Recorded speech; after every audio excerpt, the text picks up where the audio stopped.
Okay, we have Jacob here, and he is ready for questions. Who would like to lead us off? We'll start here on the left, third row. Hey, Jacob. Billy Jones, KCU 88.1 FM, Columbia. I'm curious, the last 2 years, 2 defensive coordinators for the Missouri Tigers really has not mattered for you guys offensively. You've been able to tear them apart defensively. What has it been the past 2 years that's allowed you guys to have such success offensively against Missouri? I mean, man, just approaching every single day the same way, right? And I think that that's truly our mission, is just to go into every week and treat it just how it is, right? It's a game week, and it's time to go perform. Nothing specific, I guess, against Missouri that, we score a lot of points. It's just that we go out there and we have success, and just better than them on that day. So, Left side, second row, and then pass your mic down. Hey, Jacob, Ben Bobick, Local 3 News in Chattanooga. You've been at Tennessee a year or two now. Yeah. You've been able to see Joe Milton come in, earn the starting role, then obviously sit on the bench, back up Hendon last year. Sure.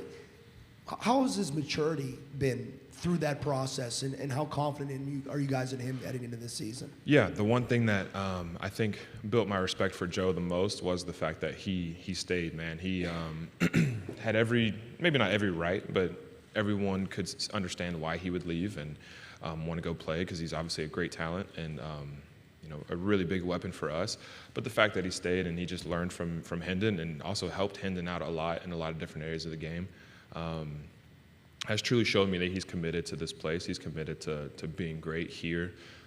He really likes being here. He loves all the guys on the team, and he'll tell you that too. Like, he gets along super well with pretty much everybody on the team. So definitely super excited to see him take that leadership into this season and perform the way that we all know he can. Right side, second row. Yeah, Jacob, you're seen as one of the leaders here in the community and also on this football team as well. What does that mean for you to be seen that way by the community? And also, how's that been for you almost with a lot of these young people coming in now on the team, stepping into that role and taking a major leadership position moving forward? Yeah. So whether it was just kind of because I've been here the longest, right, or whether I actually deserve it, right, did step into that leadership role a couple years ago, and I am looked at as, kind of big bro to a lot of these younger guys, and man, it's helped me grow up a lot. I think that where I'm at now and where I was at, just 1-2 years ago, personally, just the way that I carry myself, the way that I communicate with people, the way that I handle conflict, different things like that. I've truly seen a lot of development in myself, and I kind of just owe that to the coaches at Tennessee, and we do this thing called the program, right? It's leadership development, but man, just kind of committing to that, and it's been a blessing, man, and I'm truly happy that I'm able to be here, obviously representing not just my team, not just the state, but our fans and myself and my family. Truly been a blessing. Left side, second row. Jacob, Coach Heupel said upstairs that as good as last season was, you guys didn't accomplish your goal. Right. How much do you feel like there's unfinished business, and what is the goal now moving forward? So the goal will always be the same. The goal will be win the SC East. I think if you do that, that sets you up to go do everything you want, right? You get opportunity to go play in the SC Championship. You get opportunity, if you win that, to go play in the National Championship.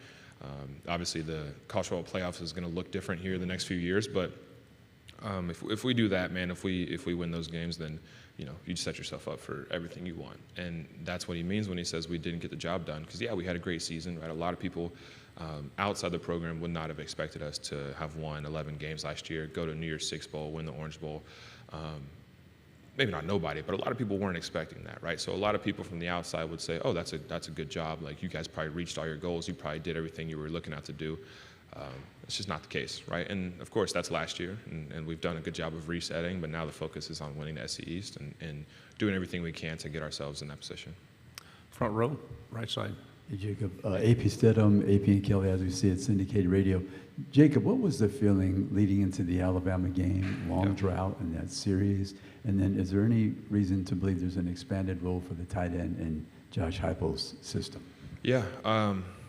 Man, like I said to him earlier, it's the same thought every single game. We go into the game expecting to win, expecting to, be able to operate and do everything that we plan to do, right? Whether that's, execute our run game, execute the pass game, stop them on defense, third and short, whatever it may be. There's a game plan every single week, and it's about sticking to the game plan and about playing your best and playing your hardest. And that week, we were able to do it, and we were able to come out victorious. I think that does do us a lot of good now, thinking about that game and kind of going back to that. But, you definitely look back and learn lessons from things like that. Now, as far as, being a tight end in this offense, I think it takes a special mind, special person physically and mentally to be able to play tight end in this offense. Not because it's super hard, but just because we're asked a lot, and we're asked to do things that are kind of the central points of a lot of different plays, whether it's run blocks or, a pass concept or something, that we're relied on a lot to do things for other people within this offense. And that's something that myself and all my other tight ends in that group truly embrace, and we enjoy the fact that we're looked at as the smart guys, right? And I'll use you couldn't see it because it was under the table. I use quotations as the smart guys, right, in the offense, and we're kind of that missing piece is kind of what we like to say. So we take a lot of pride in being able to do that, and obviously, love to get rewarded with some third down catches or some red zone touches and things like that. Front row. Chris Farbling, KCOU 80 FM in Columbia. Yep. You've been at Tennessee for several years now. And I think going back when Josh Heupel was hired, when you were going through the coaching transition, Yep. and Heupel took over in a really tough spot for the program, I was going to ask, how did Heupel really turn this program around way quicker than many people expected? And also, what was your decision to stay with Tennessee even through that transition? So I think the answer to both of the questions is just the culture. I think it's the culture of, and that's kind of a buzzword. I don't like using that word. My friendships on the team, right? How close we are with each other, and just the fact that, man, we love competing with each other. And I think that when you love that guy next to you and you love the people that are leading you, we love Coach Hype, we love all of our coordinators, all of our position coaches, you'll do a lot for them, and you'll go the extra mile to make sure you're prepared to, to go out and execute your assignment, right? So I think that it kind of starts with that. That's how we've had so much success, is that he came in, he changed the culture, he made it known that we are loved, we are respected, we are valued. And we are really good football players at the same time. So, you add all those things and you have a lot of success. Now, my decision to stay, my decision to be here is the same answer, man. Like, I truly enjoy being around all my friends, all my teammates. This university has given me a lot. I have 2 degrees from the university now, so just that alone, having education, being able to set myself up for my future is super big, but also it's allowed me to make connections and, build up my self-confidence, right? Like I just talked about earlier, the leader I've become, the man I've become has definitely been, maybe not just because, but, this coaching staff and Coach Hype has had a lot to do with that. So. Last 2 questions first, right here, second row. Yeah, we're talking about Coach Heupel and all the success that he's had in the last 2 seasons. Obviously, last year you had that amazing victory over Alabama as well. But then Georgia happened, and Georgia seems to be just as strong as they were last year as well. Yeah. What is the feeling right now in that locker room in terms of what you guys need to be able to do in order to kind of overcome that last step and get to the playoffs and then maybe compete for a championship? Man, it sounds crazy, but the same thing we've been doing, man. The same thing we've been doing.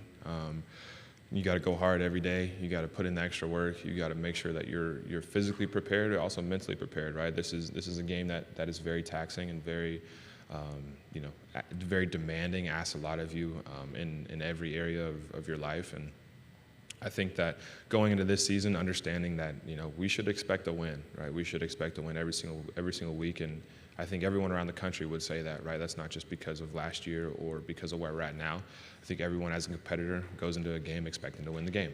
So I think that taking that mentality and adding it with just the preparation and everything that we're looking forward to do should lead us into kind of where we want to be come the season time, and we may have to play those big games. Left side, third row. Vince Farrar, 99.1 The Sports Animal. Hey, Jacob. What's up?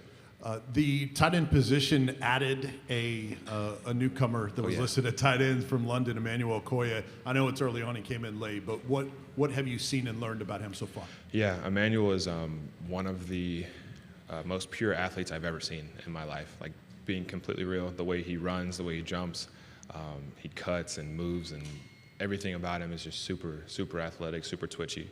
A guy that has not been playing football for a very long time, so needs to kind of develop in the way of, in football there's a kind of a different language you talk, right? And talking football is a lot different than talking English. And so these things that, he just doesn't quite understand maybe yet, but, we're trying to bring him along, trying to just teach him, hey, this is exactly what this means. When he does this, you do this, just different things like that he needs to develop a little bit more for him to be right where you want him. Jacob, thank you very much. Yeah, Great thank you. job. Appreciate it.